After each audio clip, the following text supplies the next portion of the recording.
What is up, and welcome back to another episode of Blood and Beer, the show where we talk blood sport and we drink beer. I'm your host, Matt, and as always, we got MMA to talk and we got beer to drink. Sorry I didn't have an episode this past weekend. I was sick. I was watching the fights, but I didn't really get to, you wouldn't have wanted to watch me. I was so sick. I was a pathetic little baby.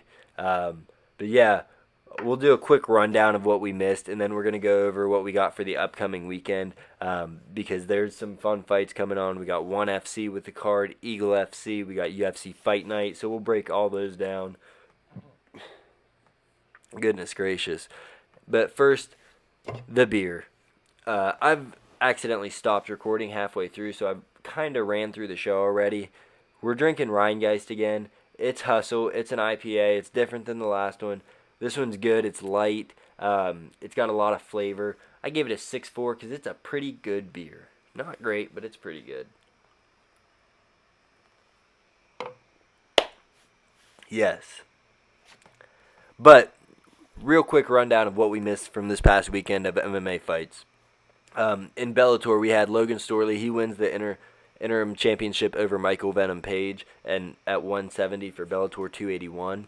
Also on that card, Paul Daly had his retirement fight, and he got a second round KO, comeback KO, in his retirement fight in his hometown of London, or home country, I should say.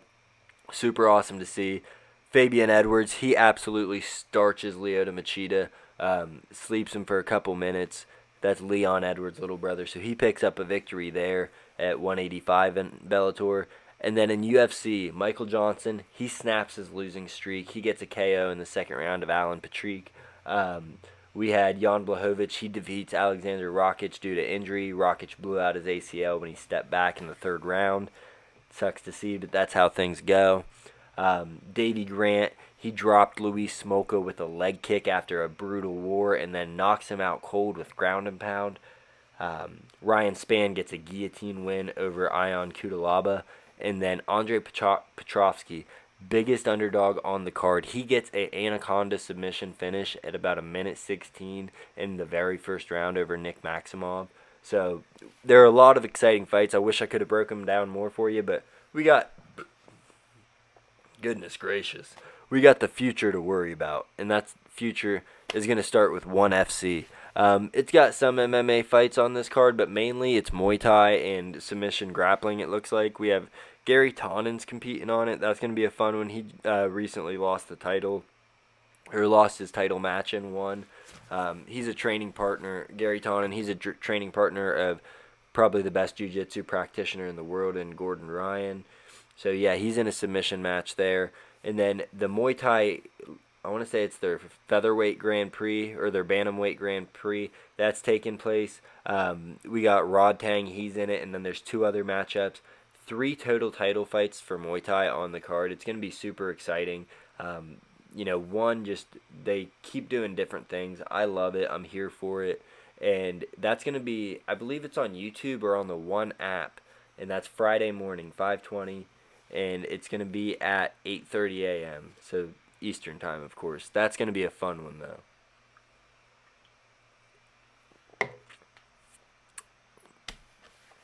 And then after we have ONE, later that night, we have Eagle FC kicking off, and that fight card is going to be fun.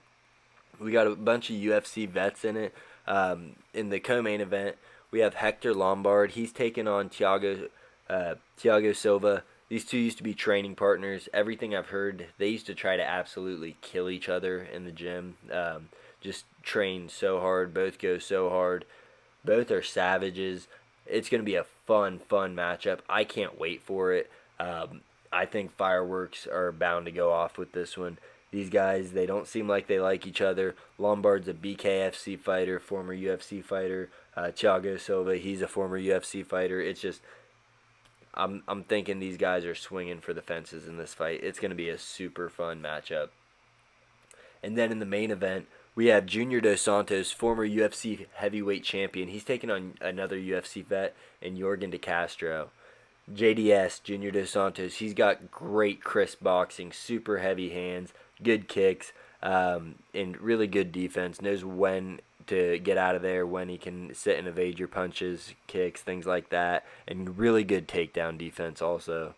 On the other side, we have Yorgan De Castro, who, like I said, UFC vet. This dude's got super, super heavy kicks. His legs are huge, and he's got good wrestling too. Real low center of gravity. He's looking to take all JDS's hype over for Eagle, and I mean, the dude's young. He's hungry. He's got a chance. JDS is older and towards the end of his career, but man, JDS is he's still a tough dude, still in shape. It's going to be a fun matchup. And get this, Khabib says if JDS wins, he's going to work with Bellator to match up Fedor Emelianenko versus Junior Dos Santos in a cross-promotion fight. So that's something I can't wait for. That would be so much fun to watch.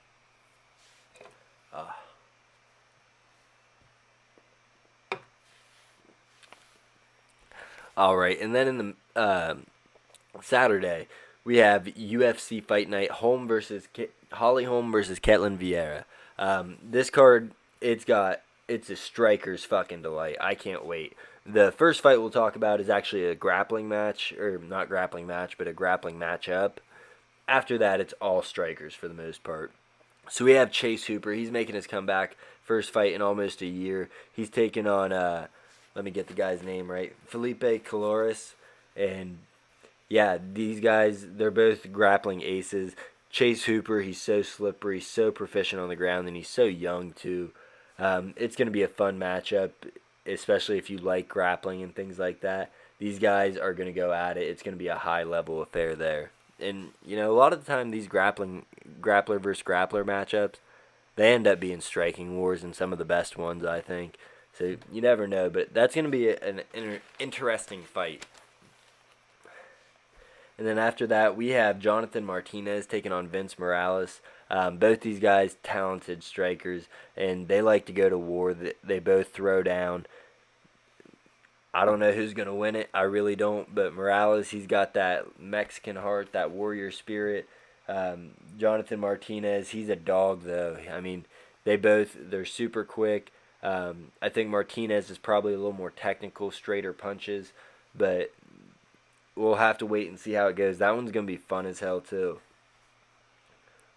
And then last prelim we're going to talk about, Yalton Almeida. He's a Brazilian phenom. He's taking on Parker Porter, so he's moving. Goodness gracious. He's moving up from 205 to fight at heavyweight. And Parker Porter is no small heavyweight. One of the bigger ones, I'd say. Dude's huge. Huge legs, huge center of gravity. And, knocked over my beer. Goodness. Yeah, it's going to be a fun one. Yalton Almeida is so strong when he's fighting at 205. I mean, he just picks people up and dumps them, and those are some big boys he's picking up. And he's got so much power in those hands. Dude's just freaky strong, freaky good wrestler. Parker Porter, he's got really good movement for his size. He's got good power. We'll have to wait and see how it goes, because it's really hard to tell if someone's strengths are going to translate up, 60 pounds. Parker Porter could be pushing 265, and Yalton Almeida is probably going to be coming in around 225, 235, I'd imagine. It'll be a fun one, that's for sure. I'll have to wait and see. But on the main card, it's going to be, this is really all strikers I'm seeing. We got Eric Anders. He's taking on Junyoung Park, and Junyoung Park's a boxer. Anders, he's just a fucking fighter. Dude loves to fight. He's game every time he goes out. It's going to be fun as hell. Junyoung Park, he's a 2-1 favorite. If I'm a betting man, I'm putting money on Eric Anders, because dude's got power. Dude's got that hunger, that drive, that, he wants to go after it. Sometimes his gas tank will fail him, but man, that's about it. This dude's the real fucking deal. He's got a good motor on him, just kind of dies at the end of fights. We'll have to wait and see, but I think Eric Anders is taking that by a first or second round knockout. And then after that, we have Chidi Njokuani. He's coming off a 16-second first round knockout, and he's taking on Dusko. Let me get this name right. Dusko Tudorovic. Yeah, Njokuani's super fast hands, super heavy hands. Dusko, he's a very just well-rounded fighter from what I've seen. He's a really good martial artist everywhere. Got good kicks, got good takedown, good grappling. Not the best anywhere, but he can hold his own just about everywhere. It's gonna be a fun one. I've been waiting for Njokuani to make his comeback because dude was so exciting in his first fight, and it was over like that with that knockout. Dude's a beast, heavy hands. I can't fucking wait. I'm looking for another highlight reel finish by my dude. So that's gonna be a fun one. That's on the main event. But then in the co-main, this is the fight that I'm most excited for, hands down. We got Santiago Ponzinibbio. He's taking on Michel Pereira. These dudes are probably some of the most entertaining fighters in the UFC today, if not the most entertaining. Both have super fun kicks, just a super high-paced style, all action. They just throw caution to the wind. Pereira will go out there doing flips, spin kicks, jump kicks, whatever. Ponzinibbio is a little more measured, but not much. I mean, these dudes they love to throw down. They have like a karate style, just great striking. It's going to be a super fun fight, and they're both really big for 170, I think. So we'll have to wait and see how that one turns out. I'm thinking Michel Pereira. I don't think he's the favorite, but if he's not, I'd bet on him. Take that money on the underdog. Dude's been streaking, and he's working his way to the top 10. He's going to be there soon. And Ponzinibbio, he's a beast too, so don't count him out. But I don't see him dealing with Pereira's pressure, and his pace is insane. I mean, and it seems like he's getting better at keeping the pace up each and every fight.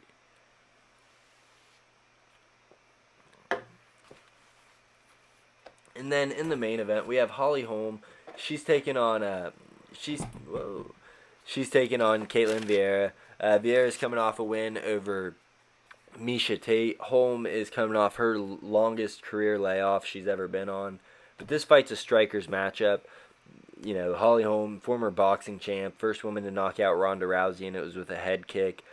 Caitlin Vieira, she's a great striker. She's fun as hell to watch fight. She's got good power, too. This is kind of like the old guard versus the new guard. Holly Holm's the last member of that old guard, really. Amanda Nunes, too, but they're the last two of that old guard in that 135 weight class. And Caitlin Vieira, she's trying to knock out everybody on her way to the title. She's that new guard, new face coming in to make a statement. So that'll be fun as hell to watch. I'm thinking Holly Holm gets it done, but Vieira might come out there and just fucking say, fuck you, I'm taking your hype. I'm the new fucking deal. I'm going to be the next champ in the UFC women's bantamweight division. We just don't know. But yeah, super striker heavy card. That's all we got for you today. I appreciate you tuning in, and I'm sorry I missed last week's episode. Sorry if this week seems a little off tune. I'm still a little sick, still trying to get over it. So I feel a little out of my groove, out of my element, but I hope you enjoyed it. Let me know what you think about the fights, what you think about my takes, and what you're excited for coming up. After next week's recap, the following episode, episode 30, there's no fights next weekend after the home Vieira card. No fights except for some Cage Warriors, things like that. So we're going to be doing our mid-year awards for best fights, best fighter, comeback knockout of the year, so on and so forth. That's going to be for the halfway point in the year. So I'm excited for that one. But yeah, again, thank you for tuning in. I'm Matt with Blood and Beer. You rock. Thank you. I don't know how to end this shit.